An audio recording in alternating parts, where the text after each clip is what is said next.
I have now installed my own little rock camera, and it allows me to see exactly, see that pothole, what's in front of me.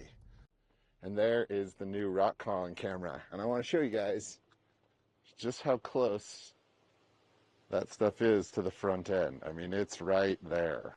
Howdy y'all, welcome back to Cam Shack Productions. Today, I'm going to show you how to install a front-facing rock crawling camera inside of your Xterra. I found a way to get through the firewall, and I'm really stoked with this. I just recently picked up an Apple CarPlay, the Lamtto 9.26 Apple CarPlay dash unit, and it came with a rear camera that I took and installed it for a rock camera. All right, everybody, so the very first task that I have in installing this front-facing camera is finding a way to get through my firewall. So I have a second-gen Xterra. This is a 2010. And if you look very, very carefully here, you can see that right there is an actual grommet. So this would be a place where your clutch line would run through if you had a manual, but because it's an automatic, I can just push that grommet out and I should be able to drill a hole through it and run right through my firewall without having to drill a hole. And you can see that the pedals right here, the main wiring loom is that big dark spot right there, and then there's this little grommet. So we'll see if we can get me filmed trying to get that little teeny grommet out. Push it right out. I mean, that thing, I have daylight now. All right, now that you've located where your grommet is, all you have to do now is actually feed your wire through.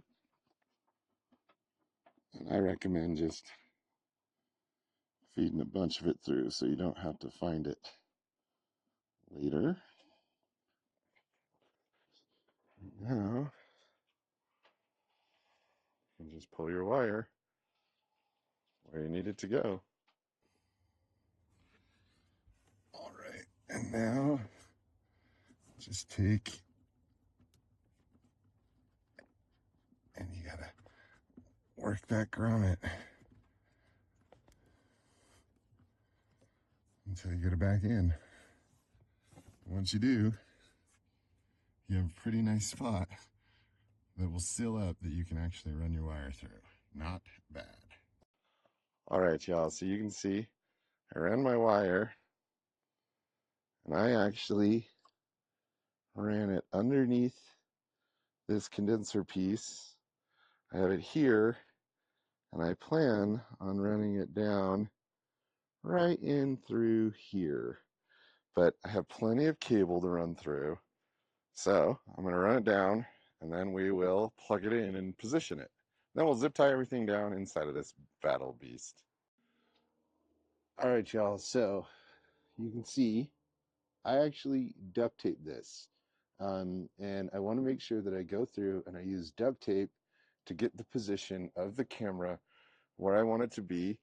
I actually also shrink tape this so that where the connector is, it will stay dry. And I used a little bit of electrical tape just to make sure that everything where there's a connection is nice and solid. But you definitely want to put this thing down and play with it, because once you put the screws in and you mount it, it's where it's at. So adjust it a little bit, mess with it, look at it on your screen, and see if that's what you actually want it to do. All right, everybody, so I still have a mess of wires to deal with, and I've still got to wire it on the inside of the hood. But this is what the front camera looks like. There's the split, there's the front from the device, and there is the new Rockcon camera. And I want to show you guys just how close that stuff is to the front end. I mean, it's right there. So I'm able to see quite a bit. Now I have to go through and zip tie and pull all the wires. All right, y'all, as you can see, I have my camera here. Oh, I gotta remove my sticker so I can see a little clearer. But I have my camera right here, and then I actually ran it so you can see the wire down in there. And I ran it up through the side, through the electrical wiring. That's the reverse light if you have it mounted as a reverse. And I ran it underneath the air filter. I zip tied it in a bunch of different places to the wiring loom. And then it runs right in through that little grommet right there to the interior. See all this additional wire that I have? I want to show you guys how I'm going to take this wire, run it up behind the actual head unit itself, and plug it into the side. This is originally how I wired the Lamtto screen, and people had questions on how to do that. So we've gotten through the firewall. I have all this extra cable. We're going to run it up through, and then we're going to zip tie all of this to a post down in the footwell, way away from your pedals. But this is what my new front rock crawling camera actually looks like. I have a really clear view of what's directly in front of me, so when I'm going up over stuff and I can't see because my hood gets in the way, this will allow me to see what's going on in front of me. So I'm pretty stoked. So let's get this popped off. Let's get the head unit opened up so that we can get everything out of it. And let's show you guys how this all works. Then we'll do some driving around and you guys can see the map and what the camera looks like. All right, let's get into it. All right, y'all. So essentially what you need for this is you need some sort of trim tool, something that won't mar your dash when you pry it up. You're going to need zip ties so that you can make sure that your cable does not get trapped anywhere near your pedals. And you are going to need a Phillips screwdriver for the couple bolts that you have to undo inside the dash here. But this is such an easy process. Just be careful with your Nissan. As we all know, our plastic, I'm unplugging everything because I have all these wires wired through. Just be careful. We know our plastic in our Nissan can get a little soft, but it honestly just pulls up. And then you can see I drill the hole through the tray, and the device is actually just mounted right on the tray. So this makes things super easy, super clean. And then what I have here, let's switch views here. You'll see that I actually had to drill a small hole in the plastic here because it was not setting flush. The wire was not low enough. So I had to drill a hole, and then essentially I'm going to unscrew this, and this whole piece is just going to kind of flop out, and we'll be able to run the wire up through, connect it in, and add a little tape just because I don't have a grommet right there. So we'll add a little electrical tape to it, and then you guys can just see that this is actually really a simple process. It's like 3 screws. So you have these 2 and this one. So just take your time, get in there, and you guys can figure out how to do this. And then the whole dash drops down, but I'll show you guys what that looks like as we take the screws out here. 1 screw, don't lose them. 2 screws, 3 screws, and then this, honestly, just kind of gently work it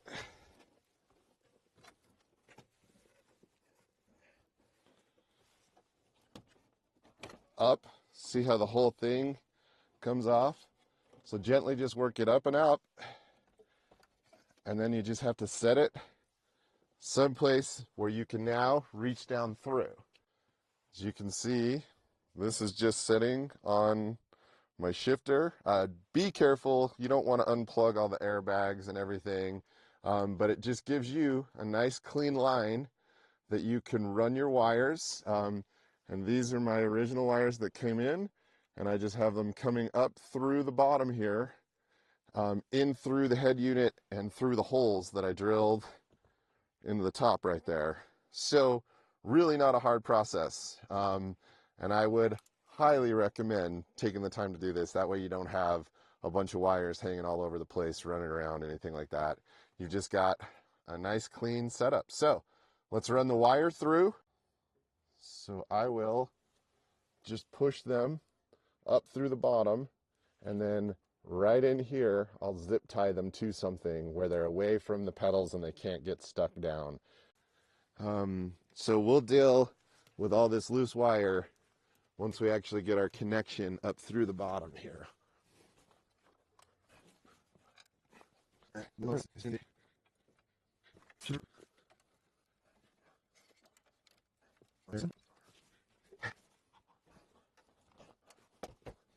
Just take and honestly place it back in. Make sure your wires are in a good spot.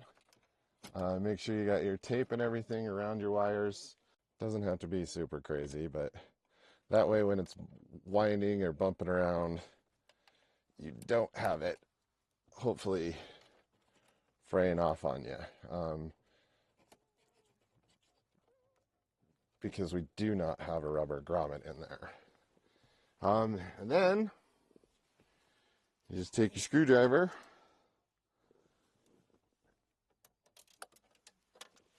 and you lose your bolts. Double check everything. Make sure it's good and secure. And now what I found with this is you need to go with that cable first because it's got the right angle and it is the hardest to get through. And then just slowly feed your cables through.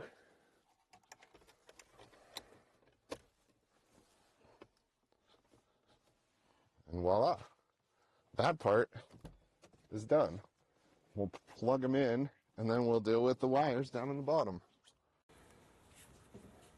Now, we've got all this extra cable that we're going to make sure we pull down and through so that there's none in the dash there.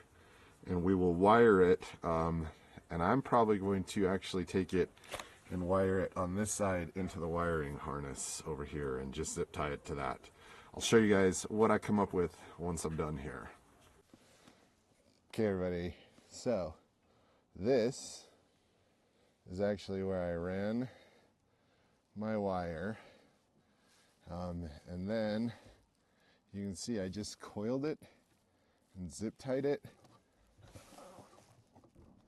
It's all just kind of tucked in here, but I attached it to my main loom, and then I attached it to this loom, and then I put a little zip tie right here. Get up and head back home, tell everybody I was bluffing.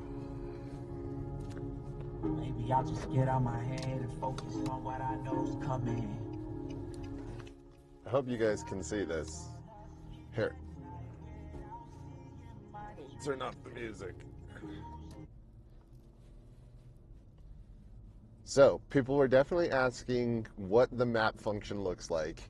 You can have full screen and you can use your Google Maps, you can use your Apple Maps, whatever you want, or you can switch to the split screen, which is pretty common with most Apple Play devices. But again, the cool thing that I'm pretty stoked about is the fact that I have now installed my own little rock camera, and it allows me to see exactly, see that pothole, what's in front of me. So if I slow down here, like if I was rock crawling, I can see this pothole coming up and I can place my tires around them. Definitely much quicker than I would be driving if I was rock climbing, but overall, I think that looks pretty darn good. And again, to be able to switch, you just go back to your CarPlay, you have your map, you can play your music. No wires. Full screen map. Again, I think it looks really good. It night shifts with your vehicle. And here's our speed bump.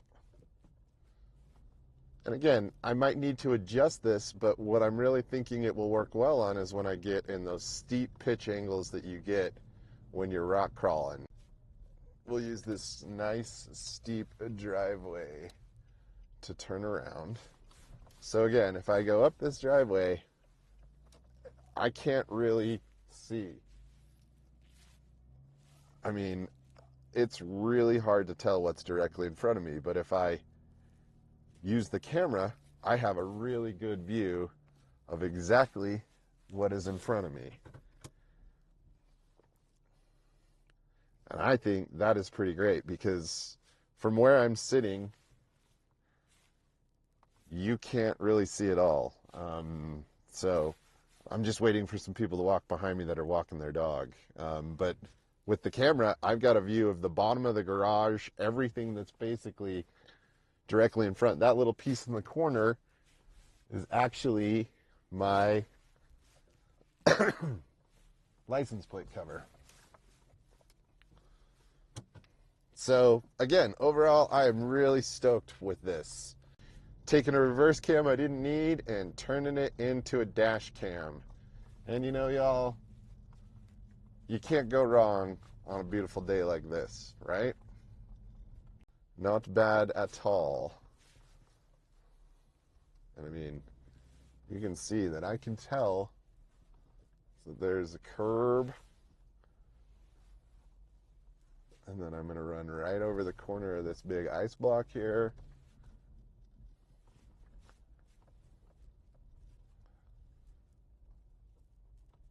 Pretty stoked with the Lamtto device so far. All right, y'all. So that is the Lamtto screen with my new rock crawling camera installed. You got a chance to see how I wired it, and you actually got to take a look at the maps. So I hope that answers your questions. If you have any further questions, go down, leave a comment. I'll either answer them in the comment section or I'll make a video about it. And for all of you who have recently subscribed, welcome. I really appreciate it. If you're not subscribed, feel free to go down and subscribe if you want. Don't if you don't want to. It's your choice. But please, if you enjoyed this video or you got something out of it, leave a like or a comment or anything to help share the message and get this out to other people. Y'all, I really appreciate you watching this video, and I hope to see you back in the next one. Be well, my friends. All right, so if you're like me, after you've lost the bolt or the screw all the way down on the inside, and you shred yourself trying to get it back, and it falls even further, it's where I recommend going and finding a screw that will fit and calling